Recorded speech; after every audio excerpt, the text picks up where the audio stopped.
Hi everyone, welcome to Homerino Collectibles, where today we're going to be taking a look at the Marvel Legends Gladiator from the X-Men Apocalypse Wave. If you want to go ahead and pick this figure and many other Marvel Legends up, you can do so at Big Bad Toy Store, and there's a link in the description below. Flipping this thing around to the back, you can see the Build-A-Figure and the other figures in this wave. I've already reviewed multiple man. Let me know which one you want to see next. The great thing about this figure is it was actually part of an SDCC exclusive, I do believe, and I really wanted it at that time, and I'm really happy that he's come out as a single release on his own from that set, so that is fantastic. I finally have a Gladiator for my collection. Let's go ahead and get this thing open and see how cool he really is. And here we have Gladiator out of the packaging. I'm both really impressed with the look of this figure and disappointed with the look of this figure at the same time. Definitely has some QC problems, I'll tell you that for sure. Now, I have no idea if this is actually exactly the same as the previous release that we got. If you know, go ahead and let me know. I haven't done that kind of research. I haven't checked out that original figure for quite some time, but it is still fantastic whether or not it's exactly the same, whether, you know, there's some just color differences or if there's actually mold differences or whatever. It is an absolutely awesome figure. Now this guy stands just around 7¼ inches tall, so as you can see, stood next to a pretty standard Marvel Legends figure that we just reviewed, Multiple Man. He is obviously going to tower over many of your Marvel Legends in your collection, so just like Sentry, which is a very similar figure to this, and Thor and other figures like that, he's going to look fantastic at the back of some of your displays. I love these slightly taller figures. And overall, the mold is awesome. The cape is giving me a very big, you know, kind of Doctor Strange vibe, especially with the colors as well.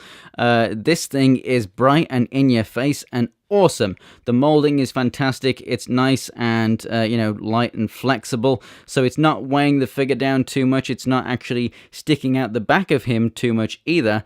It's actually, you know, pretty damn close to him. So this doesn't suffer from being super duper back heavy. It does a little bit. Of course it's going to. It's got a big ass cape, but it works very well. And you won't have a problem standing this guy in most cases. But we do have some QC problems. I have some black marks here, which might have just been from putting it in the box.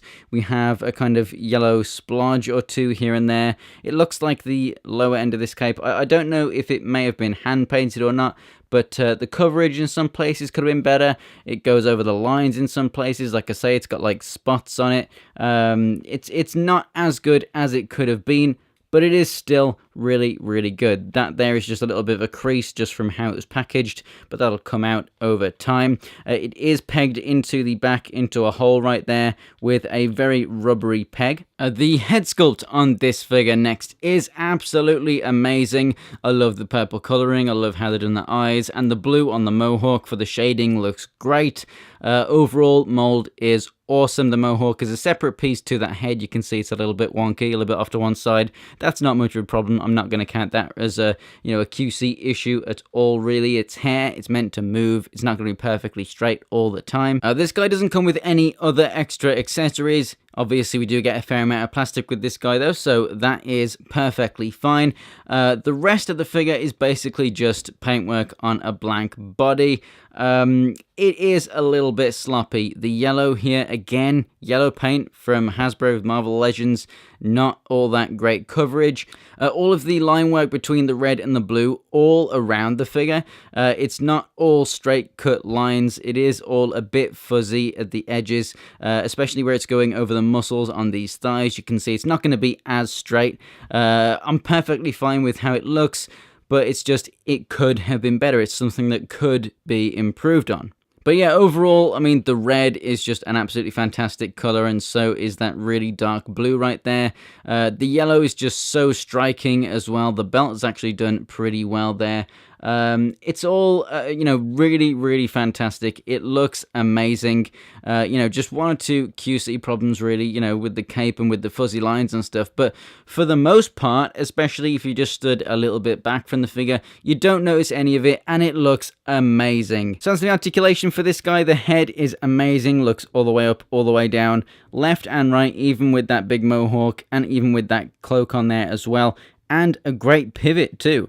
The shoulders come out to the side and rotate all the way around, although he does suffer slightly from Swole Man syndrome. He's been hit in the gym and he can't quite put his arms all the way down to his sides, so you've got to kind of rotate them in a little bit, which still looks perfectly fine.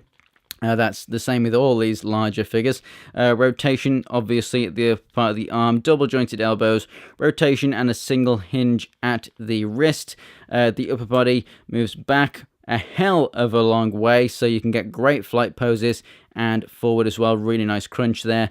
And then you've got the rotation at the waist. The hips move out to the side quite far, forward and back a little bit. Rotation at the upper part of the thigh, double jointed knees. You have a rotation down here at the calf, and the feet move up and down and have ankle pivot there as well. So if you're in the market for a super colourful, super strong, super epic, mohawk wearing action figure for your collection, this guy definitely fits the bill. Couple of QC problems here and there, but you get that with basically all Marvel Legends figures. You just can't get around that at this price point, really, especially with getting the Build-A-Figure pieces and everything, so it's not a problem at all. This guy looks awesome, so unless you've got him before from the SDCC set, I definitely recommend it, and obviously it's a fantastic Build-A-Figure wave, and you do need this guy to complete that BAF as well, so yeah, 100% recommend this figure. It's an amazing character, and they've done a great job with this thing. It just looks so awesome on display. It's so vibrant. So yeah, if you enjoyed this video, guys, thanks for watching. Go ahead and give it a like, and if you want to see more from me, there's some videos on screen right now and some links to my social media in the description below. For more Marvel Legends, go ahead and subscribe. Thanks for watching, guys, and I will see you next time.